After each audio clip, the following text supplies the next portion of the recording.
Untuk IKN, untuk rakyat Indonesia di dalam dan di luar negeri, ingat perpindahan ibu kota negara artinya berpindah pula kedaulatan bangsa kepada asing. Itu artinya apa? Pemerintah sudah menggelar karpet merah untuk eksodus. Negara mana yang sekarang kita lihat adalah negara Cina. Dan kita sudah tidak punya apa-apa lagi ketika ibu kota negara itu sudah ada dan sudah diresmikan. Jadi ingat, hati-hati, tetap waspada, cerdas dalam berpikir, cerdas dalam menanggapi berita, dan cerdas dalam bertindak. Yang kedua, berhenti menyuarakan kebenaran dan keadilan adalah bentuk keputusasaan yang sangat dibenci oleh Allah. Oleh karena itu, tetap bersuara, tetap berteriak, apalagi untuk para generasi bangsa kita. Karena tidak berubah nasib sebuah kaum. Betul, tidak akan merubah. Allah tidak akan merubah nasib suatu kaum kalau kita sendiri tidak merubahnya. Allahu Akbar. Program perlindungan sosial pemerintah itu ada 497 triliun. Di Kemensos itu tahun ini 2024 78 triliun. Sisanya ya saya nggak ngurusi Bu sisanya. Kenapa ya? Saya ngurus ini aja mumet gitu kan Pak. Ini komplain sini begitu. Tapi yang jelas Pak, kami nggak berikan itu di luar ini. Kami di luar DTKS dan di luar program kami. Dari mana kami dapat uang? Orang ini saja ngitung itu harus nunggu temuan BPK bahwa kami utang, nanti baru kami bisa minta nanti ke Kementerian Keuangan ya. Kenapa? Tadi realisasi Bu Esti menyampaikan, saya salur misalkan bulan Desember, November. Makanya saya sampaikan, kenapa saya sampaikan salur dan transaksi? Karena ini uang dikirim ke bank, dimasuk ke rekening dia. Dia ngambilnya itu mungkin 2 bulan kemudian, ada yang begitu. Ada yang, karena Bu, jaraknya jauh ngambil ke bank. Tapi kalau saya serahkan semua ke PT Pos, saya nggak punya duit.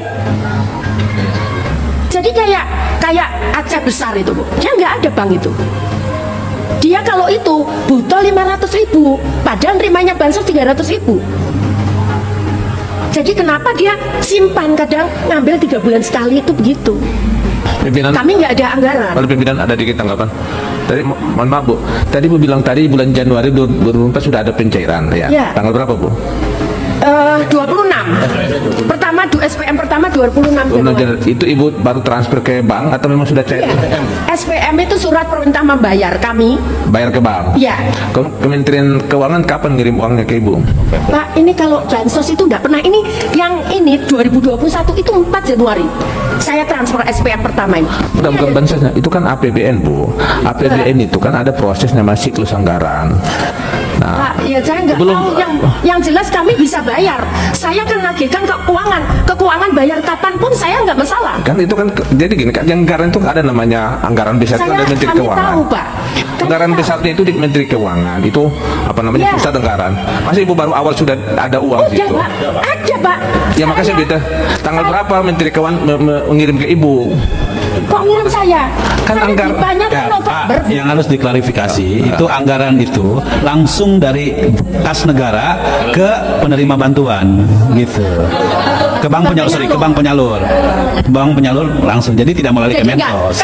Kami itu Pak megang uang besar itu seperti akuarium ikan dalam, kita bisa lihat nggak bisa pegang. Karena uang itu langsung ke KPM Pak, bukan lewat kami uangnya. Ya makanya sini ada sistem anggaran kita yang tidak sehat ini Bu. Jadi Bu, kalau dia mohon maaf yang saya bantu itu orang kalau sehari bahkan dia kadang minjamkan kartunya digadekan loh Bu untuk makan. Karena kalau pegawai itu hitungannya 1 bulan begini. Kalau mereka itu 15 hari sudah habis nih duit. Mbak Bivitri percaya nggak sih di Indonesia itu orang buruh dipelihara? Oh iya, saya percaya itu. Makanya yang berkali-kali lagi kami suarakan itu adalah ini adalah pembodohan struktural, kemiskinan juga kemiskinan struktural. Kemiskinan struktural. Iya, dipelihara gitu. Karena memang orang yang lapar akan semakin mudah untuk diajak ngapain aja. Ya makanya makan siang gratis jadi sangat menarik gitu kan, ketimbang apa misalnya jangan sampai kita banjir lagi karena ada krisis iklim. Itu kan gagasan besar gitu. Tapi buat banyak orang mendingan gue pilih yang ngasih makan siang gratis deh, bodo amat deh soal pulau-pulau yang tenggelam karena krisis iklim gitu misalnya. Climate action ini lebih bahaya ke depannya. Bahaya banget. Tapi kan Jadi kemiskinan itu memang menurut saya dipelihara. Kenapa dipelihara? Karena Presiden menyampaikan bahwa jangan teriak-teriak curang, daftarkan saja ke Bawaslu dan ke Mahkamah Konstitusi, kurang lebih gitu ya. Kita dilarang teriak-teriak curang, tetapi yang lain boleh teriak-teriak sudah menang. Itu masalah menurut saya. Pakai pidato di GBK, yang konon kabarnya ada fasilitas negara di dalam. Nah, bagi saya pernyataan-pernyataan Presiden itu menunjukkan tidak berimbangnya Presiden dalam berbagai hal.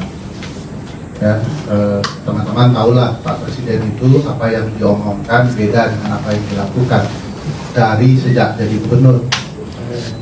Jangan dilupakan Pak Presiden itu yang bilang bahwa anak saya tidak berminat dalam ruang politik, masih berdagang, ternyata berdagang politik.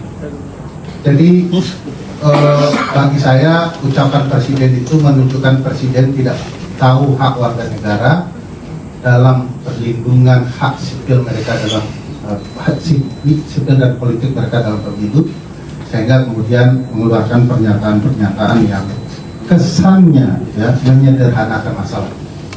Padahal kalau dilihat apa yang kami tampilkan dalam berbagai peta kecurangan pemilu, proses kecurangan terjadi sangat luar biasa dan melibatkan Presiden sebagai salah satu pelaku kecurangan. Lagi dan lagi kebusukan Pak Jokowi akan terbongkar satu persatu, dimulai dari pencalonan anaknya sebagai wakil presiden dan menabrak institusi yang ada di negara kita, dan juga menggunakan bansos untuk bahan kampanye 02 atau Prabowo Gibran. Kita sangat beruntung dengan adanya Ibu Risma yang begitu berani membuka semua persoalan pendanaan bansos yang diterima maupun bansos yang tidak dia ketahui sama sekali, dan jumlahnya berkisaran 400 lebih triliun. Saya kira kita bisa memahami bahwa anggaran ini larinya kemana, tidak lain dipakai untuk bahan kampanye 02.